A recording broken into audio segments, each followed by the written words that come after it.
Olá, eu sou o Pastor Moraes e nós estamos agora finalizando o terceiro trimestre de 2020 com essa maravilhosa lição que a equipe da Infolição, com muita dedicação, esmero, concluiu todo o trabalho e já queremos também fazer o apelo a você que também que gosta da palavra de Deus a estudar a lição do próximo trimestre, né?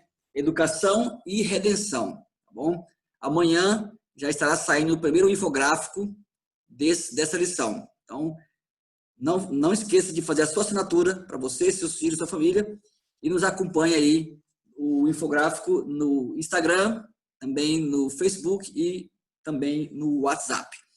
Hoje nós estamos aqui com o autor do conteúdo do infográfico desse último trimestre, o pastor Luiz Cláudio. Dê um alô, pastor Luiz Cláudio, e aproveite e já faça a oração. Olá, que privilégio estarmos juntos mais uma vez. Durante essa semana aprendemos muito sobre a palavra de Deus. Tive o privilégio de fazer o conteúdo do infográfico dessa semana e agora nós vamos orar e conversar um pouco sobre ele. Santo Deus, nosso querido Pai, nós agradecemos pelo amor abnegado de Jesus Cristo por nós. Te agradecemos porque podemos dar um passo de fé na evangelização de todas as pessoas que estão ao nosso redor, que possamos fazer amigos para o Senhor. Nós oramos em nome de Jesus. Amém. Amém? Então, eu vou colocar aí o info em destaque para a gente começar, então, a fazer nossos comentários.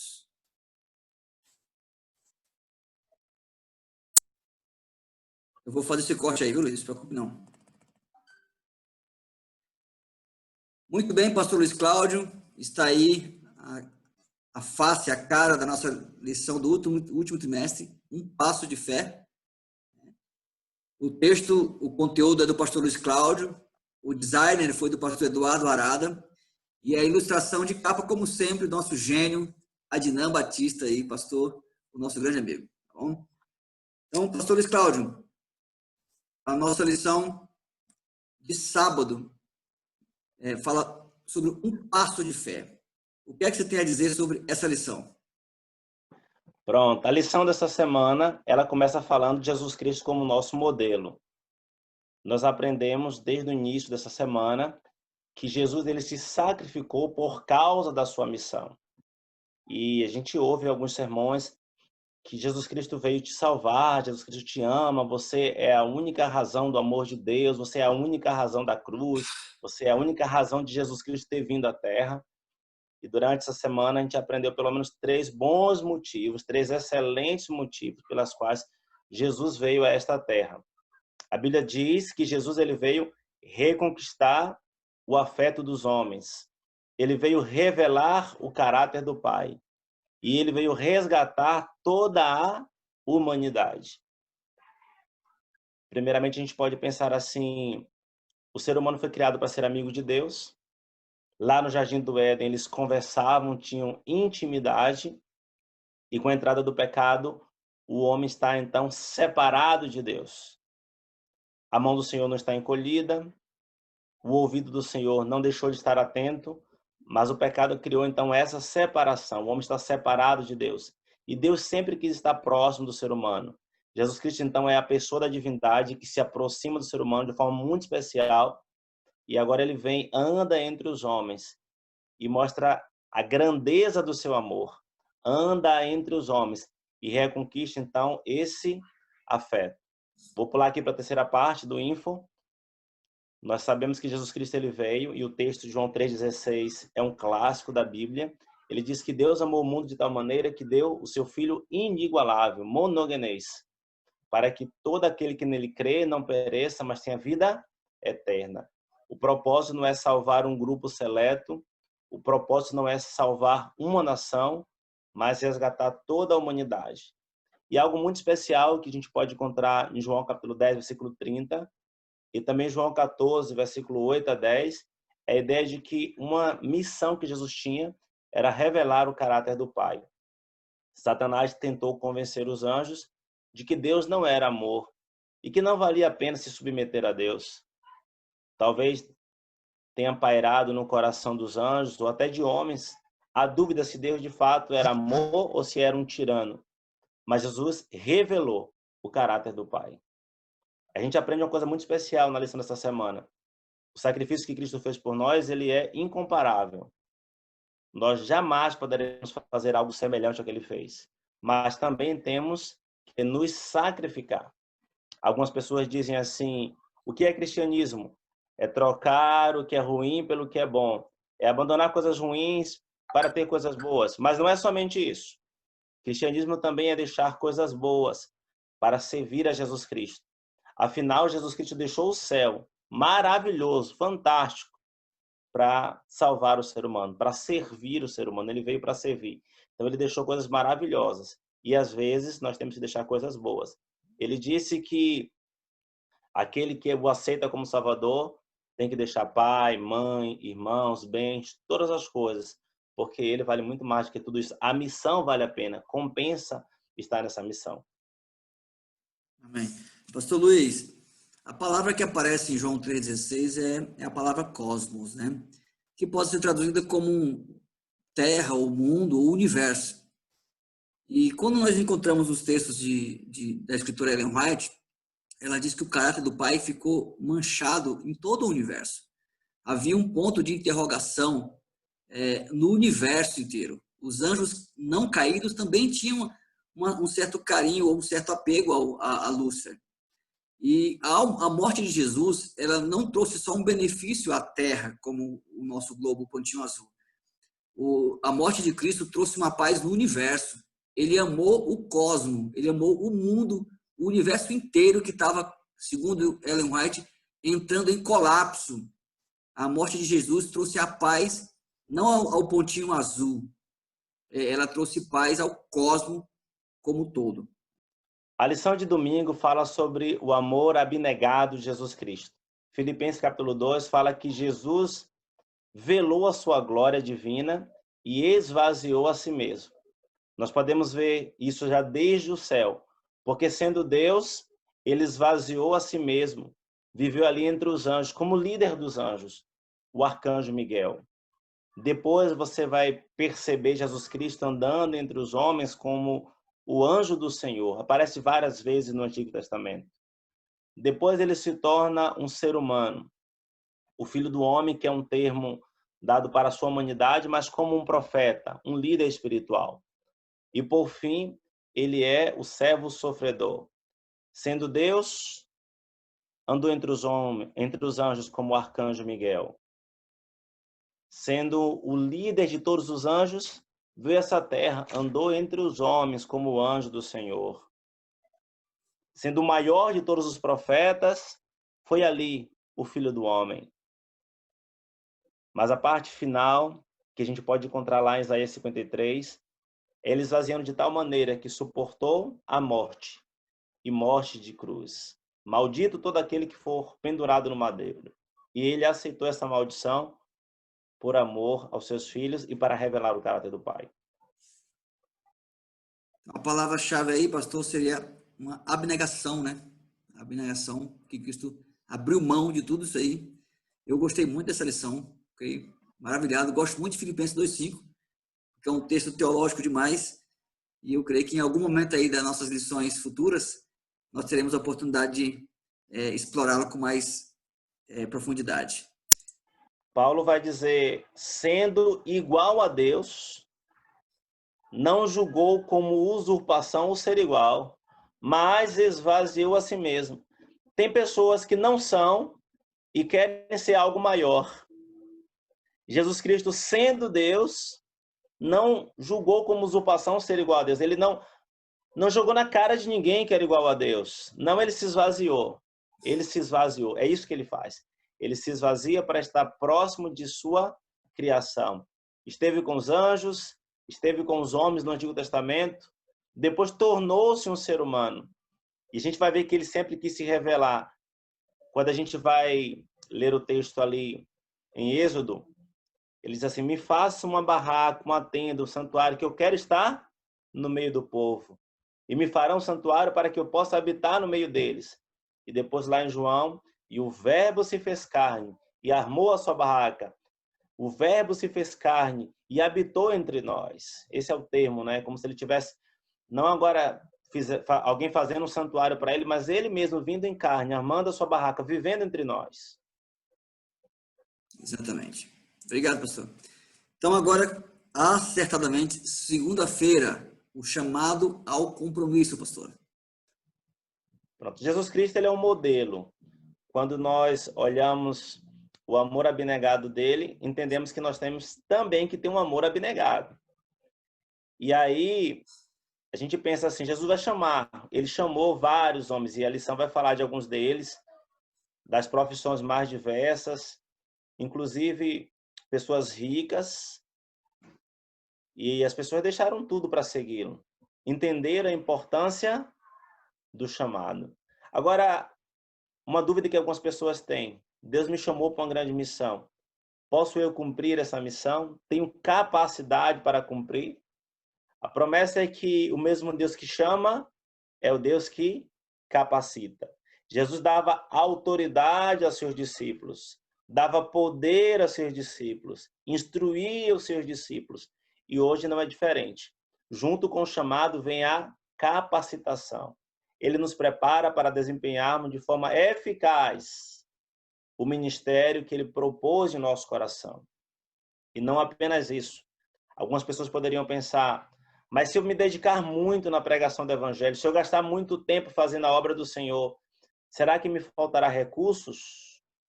Mas a promessa é que o Jesus que chama é o mesmo Jesus que capacita. E é o mesmo Jesus que sustenta.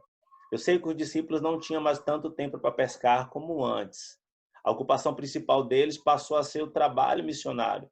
Mas eles tinham tempo suficiente para pescar. E no tempo suficiente, Deus multiplicava os recursos. Conheço várias histórias de pessoas que diminuíram a carga horária para servir mais a Deus, para ganhar mais almas, para pregar mais o evangelho. E Deus fez com que, naquele pouco tempo, com horas a menos de serviço, pudesse produzir bem mais e ganhar bem mais recursos. Bom, muito obrigado, pastor. Terça-feira, Paulo, um instrumento escolhido por Deus, pastor Luiz. O apóstolo Paulo é um homem muito famoso por ser membro do Sinédrio, perseguidor do povo de Deus. Era alguém que dificilmente pensaríamos em um grande líder espiritual no meio dos cristãos. E se ele se tornasse um membro da família cristã, dificilmente alguém que poderia se submeter, porque ele era um líder, alguém de voz ativa, alguém de influência, alguém que pegava cartas e podia prender e mandar matar cristãos. A gente pensa que uma conversão de uma pessoa assim, nós estamos trazendo para o meio da igreja alguém autoritário, alguém que teria dificuldade em submeter-se.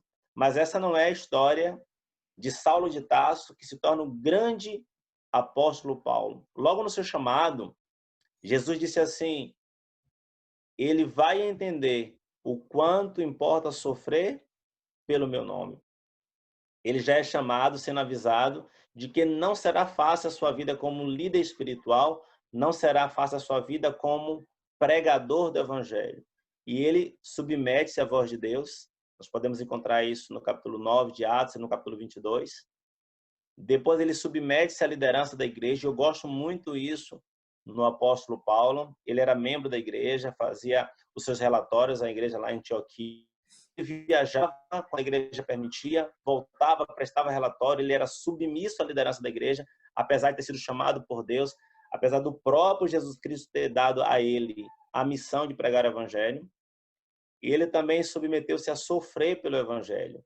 Nós encontramos na segunda carta dele aos Coríntios, capítulo 11, a partir do versículo 25, a descrição de como era a sua vida, de naufrágios, apedrejamentos, prisões, até perseguição de pessoas da própria igreja, mas ele estava submisso à vontade de Deus, de maneira que até o sofrimento não era motivo de reclamação. Ele dizia que a nossa leve e momentânea tribulação não se compara com o peso de glória que se há de revelar.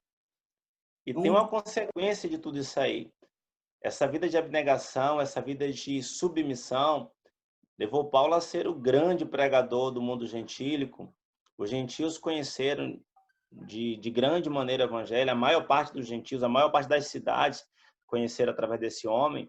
E ele vai falar lá em Colossenses 1:23 que toda criatura debaixo do céu chegou a conhecer a palavra de Deus. Veja, líderes que estão submissos à vontade de Deus, submissos à liderança da igreja, submissos ao sofrimento pelo evangelho, podem fazer uma obra extraordinária.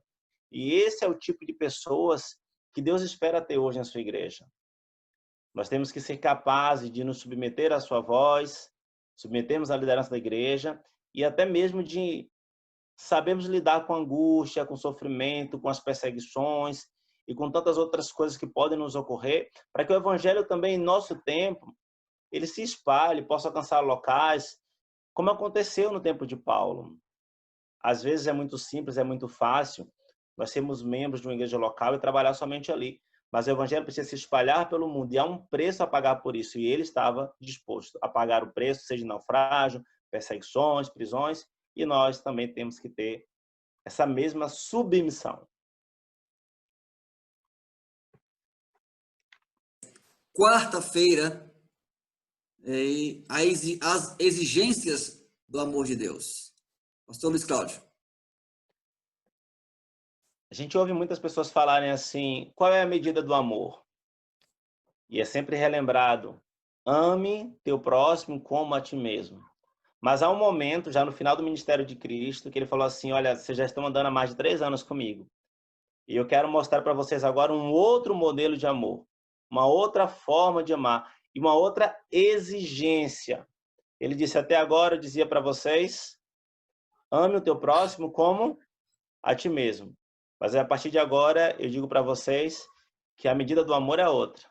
Que vocês têm que amar as ovelhas, amar o pecador, amar o perdido como eu vos amei. E aí muda tudo. E naquela conversa de Jesus Cristo, ao perdoar Pedro, ele pergunta 3 vezes, você me ama? A conversa ali é sobre amor. Jesus Cristo é amor. Deus é amor. E os cristãos, os seguidores de Cristo devem ser amor. Nós temos que demonstrar amor. Amor é algo prático, ela não é uma teoria.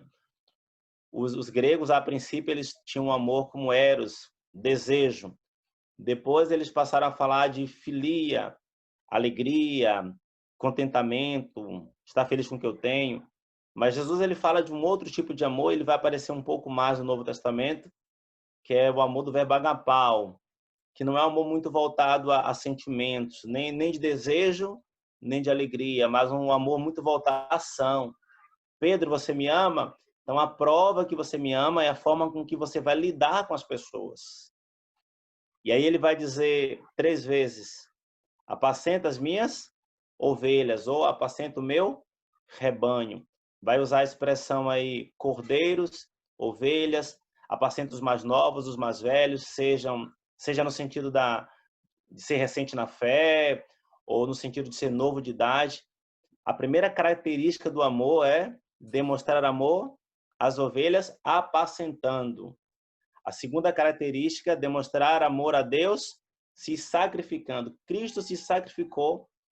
E aí ele falou para Pedro, olha, você agora vai mudar de vida. Você andou comigo, você me negou, eu te perdoei, eu te amo, estou dando uma nova oportunidade, você vai continuar sendo missionário. Então, se eu estou falando para alguém agora que fugiu da missão, que não quis pregar o evangelho, que 2020 foi um ano que praticamente não falou de Jesus Cristo para ninguém, Jesus te perdoa, está te dando uma nova chance agora para recomeçar a sua caminhada missionária, aí no seu bairro, na sua igreja, na sua cidade, pelo mundo, mas tem um preço.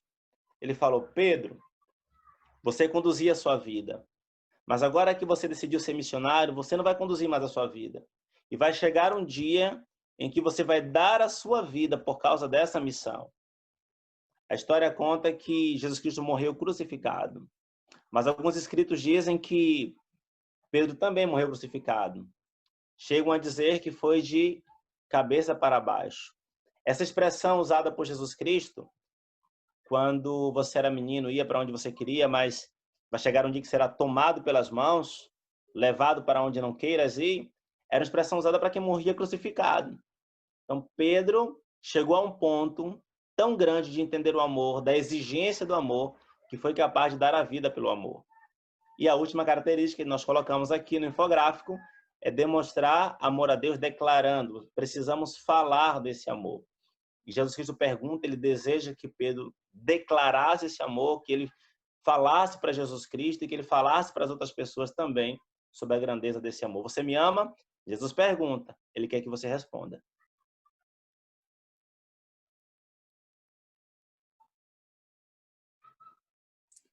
Ok, vamos então para a nossa quinta-feira.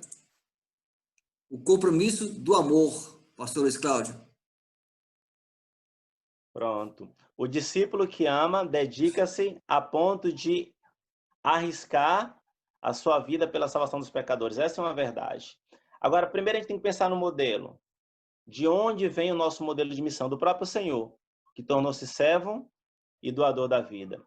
E contemplando esse Senhor, os discípulos foram transformados. É na contemplação que somos transformados de glória em glória, vai dizer o apóstolo Paulo.